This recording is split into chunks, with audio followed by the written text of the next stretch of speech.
for this.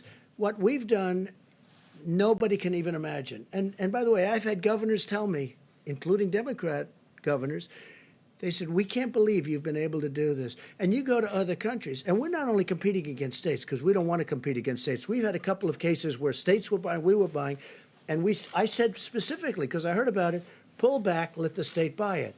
Immediately, the price goes way down, and they end up buying it. But we're also competing against many countries, because many countries need the ventilators. That's why I want to build more, if possible. John, maybe we'll take one more question. The question I was building up to is, are you able to guarantee, to assure these states, these hospitals, that everybody who needs a ventilator will get a ventilator? So here's what I'll tell you. I think we're in really good shape. This is a pandemic, the likes of which nobody's seen before. I think we're in great shape. I think that, number one, we've distributed, ventilators is a big deal. We've distributed vast numbers of ventilators, and we're prepared to do vast numbers. I think we're in great shape. I hope that's the case. I hope that we're going to have leftovers so we can help other people, other countries. Everybody who needs one will be able to get a ventilator. Look, don't be a cutie pie, okay? You know, everyone who needs one.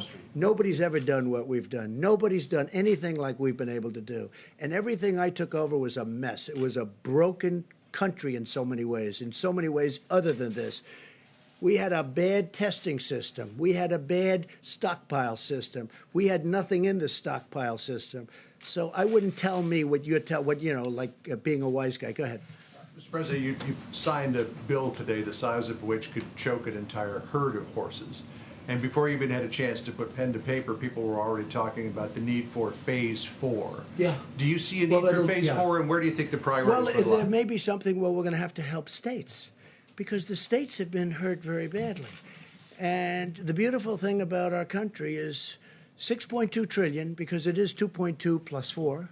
It's $6.2 trillion, and we can handle that easily because of who we are, what we are.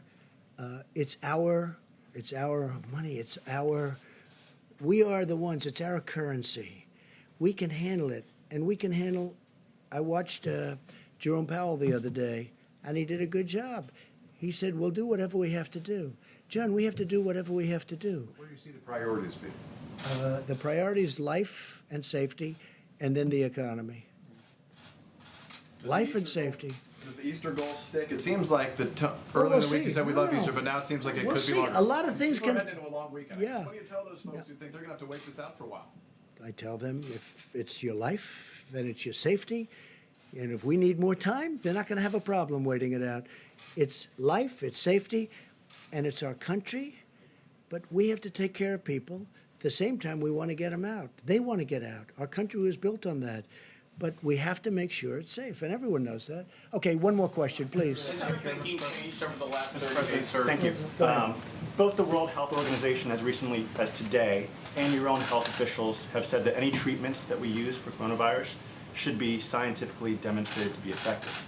But at the same time, you've said that chloroquine, as an example, could be used as a cure very soon. So is the WHO and your health officials wrong on this point? Are they? So hydroxychloroquine, which is supposed to be the better of the two, seems to have some good backing. We're going to see. Look, Governor Cuomo, we've given him 10,000 units. It's a lot. And they're testing it. It's a malaria drug. It's also a drug for arthritis. And it's phenomenal for those two things, as you probably know, especially for malaria. But we're going to find out soon. I hope it works. There are signs that it could be doing well. They are testing 10,000 units. It's a lot.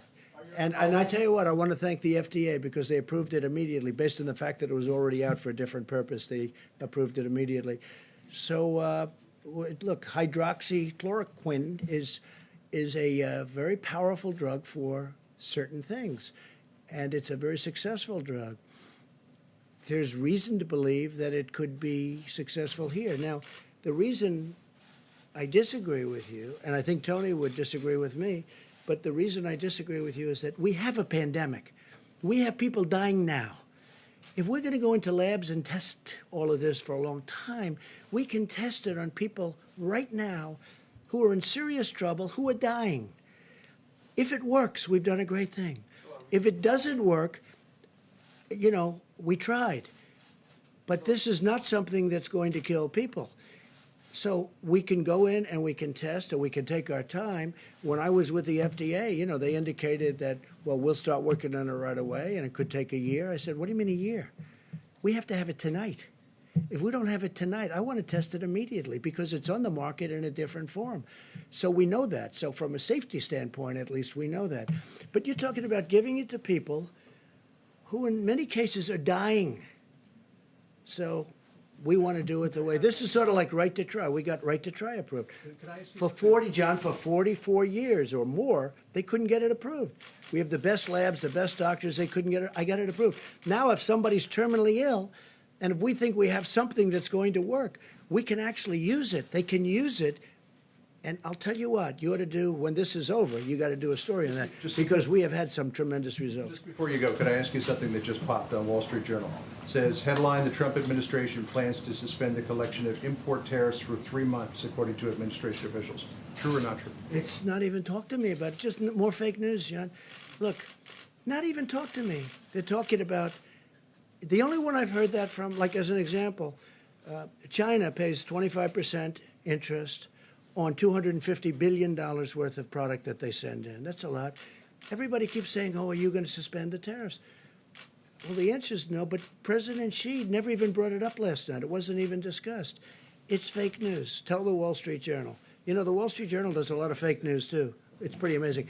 So I want to leave you by just saying I want to thank you for being here. I want to thank the American public and all of the people that have helped so much. And we're going to give the podium to Vice President Pence, who has been incredible.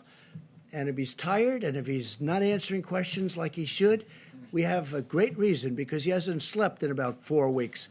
But I want to thank him because he has dedicated, I mean, he is a dedicated person long before this, but the job he's done has been fantastic. So I want to thank Mike, all the people on the task force, and FEMA, and Army Corps, everybody. You've been fantastic. Thank you all very much. Thank you, Mr. President.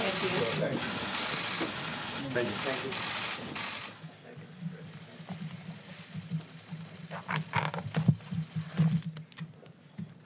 Well, good evening, everyone, and thank you, Mr. President. White House Coronavirus Task Force met today. We continue at the President's direction to focus on slowing the spread of the coronavirus through mitigation, expanded testing, and ensuring that our healthcare workers have the supplies that they need. With cases now in all 50 states and more than 50